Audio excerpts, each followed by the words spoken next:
her to go and do his room. He was a tidy man, was the lodger. He did not throw his things about as so many gentlemen do, leaving them all over the place. No, he kept everything scrupulously tidy. His clothes and the various articles Mrs. Bunting had bought for him during the first 2 days he had been there were carefully arranged in the chest of drawers. He had lately purchased a pair of boots. Those he had arrived in were peculiar-looking footgear, buff leather shoes with rubber soles, and he had told his landlady on that very first day that he never wished them to go down to be cleaned. A funny idea, a funny habit that, of going out for a walk after midnight in weather so cold and foggy that all other folk were glad to be at home snug in bed. But then Mr. Sleuth himself admitted that he was a funny sort of gentleman. After she had done his bedroom, the landlady went into the sitting-room and gave it a good dusting. This room was not kept quite as nice as she would have liked it to be. Mrs. Bunting longed to give the drawing-room something of a good turn-out, but Mr. Sleuth disliked her to be moving about in it when he himself was in his bedroom, and when up he sat there almost all the time. Delighted as he had seemed to be with the top room, he only used it when making his mysterious experiments, and never during the daytime. And now, this afternoon, she looked at the rosewood chiffonier with longing eyes. She even gave that pretty little piece of furniture a slight shake. If only the doors would fly open, as the locked doors of old cupboards sometimes do, even after they have been securely fastened, how pleased she would be, how much more comfortable somehow she would feel. But the chiffonier refused to give up its secret. About 8 o'clock on that same evening Joe Chandler came in, just for a few minutes' chat. He had recovered from his agitation of the morning, but he was full of eager excitement, and Mrs. Bunting listened in silence, intensely interested in spite of herself, while he and Bunting talked. "Yes," he said, "I'm as right as a trivet now. I've had a good rest, laid down all this afternoon. You see, the Yard thinks there's going to be something on tonight. He's always done them in pairs." "So he has!" exclaimed Bunting wonderingly. "So he has. Now I never thought o' that. Then you think, Joe, that the monster'll be on the job again tonight?" Chandler nodded. "Yes, and I think there's a very good chance of his being caught, too." "I suppose there'll be a lot on the watch tonight, eh?" "I should think there will be. How many of our men do you think there'll be on night duty tonight, Mr. Bunting?" Bunting shook his head. "I don't know," he said helplessly. "I mean extra," suggested Chandler in an encouraging voice. 1,000?" ventured Bunting. 5,000, Mr. Bunting." "Never!" exclaimed Bunting, amazed. And even Mrs. Bunting echoed "Never!" incredulously. "Yes, that there will. You see, the boss has got his monkey up." Chandler drew a folded-up newspaper out of his coat pocket. "Just listen to this. The police have reluctantly to admit that they have no clue to the perpetrators of these horrible crimes, and we cannot feel any surprise at the information that a popular attack has been organized on the Chief Commissioner of the Metropolitan Police. There is even talk of an indignation mass meeting." What do you think of that? That's not a pleasant thing for a gentleman as is doing his best to read, eh? "Well, it does seem queer that the police can't catch him, now doesn't it?" said Bunting argumentatively. "I don't think it's queer at all," said young Chandler crossly. "Now you just listen again. Here's a bit of the truth for once, in a newspaper."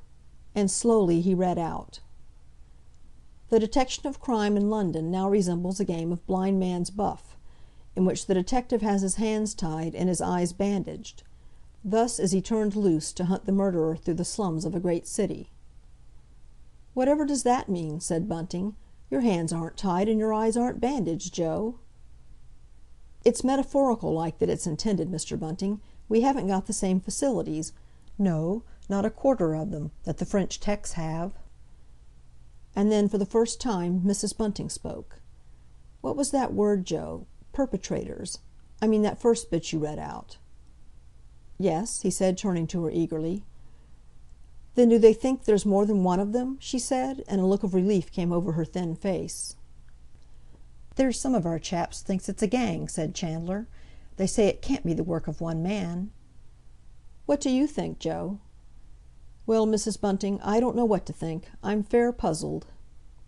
He got up. "Don't you come to the door. I'll shut it all right. So long. See you to-morrow, perhaps." As he had done the other evening, Mr. and Mrs. Bunting's visitor stopped at the door. "Any news of Miss Daisy?" he asked casually. "Yes, she's coming to-morrow," said her father. "They've got scarlet fever at her place, so Old Aunt thinks she'd better clear out." The husband and wife went to bed early that night, but Mrs. Bunting found she could not sleep. She lay wide awake, hearing the hours, the half-hours, the quarters chime out from the belfry of the old church close by. And then, just as she was dozing off, it must have been about 1 o'clock, she heard the sound she had half unconsciously been expecting to hear, that of the lodger's stealthy footsteps coming down the stairs just outside her room. He crept along the passage and let himself out very, very quietly. But though she tried to keep awake, Mrs. Bunting did not hear him come in again, for she soon fell into a heavy sleep. Oddly enough, she was the first to wake the next morning. Odder still, it was she, not Bunting, who jumped out of bed, and going out into the passage, picked up the newspaper which had just been pushed through the letter-box. But having picked it up, Mrs. Bunting did not go back at once into her bedroom. Instead, she lit the gas in the passage, and leaning up against the wall to steady herself, for she was trembling with cold and fatigue, she opened the paper. Yes, there was the heading she sought: "The Avenger Murders." But oh, how glad she was to see the words that followed. Up to the time of going to press, there is little new to report concerning the extraordinary series of crimes which are amazing, and indeed staggering, not only London, but the whole civilized world, and which would seem to be the work of some woman-hating teetotal fanatic. Since yesterday morning, when the last of these dastardly murders was committed, no reliable clue to the perpetrator or perpetrators has been obtained, though several arrests were made in the course of the day. In every case, however, those arrested were able to prove a satisfactory alibi. And then, a little lower down, "The excitement grows and grows. It is not too much to say that even a stranger to London would know that something very unusual was in the air.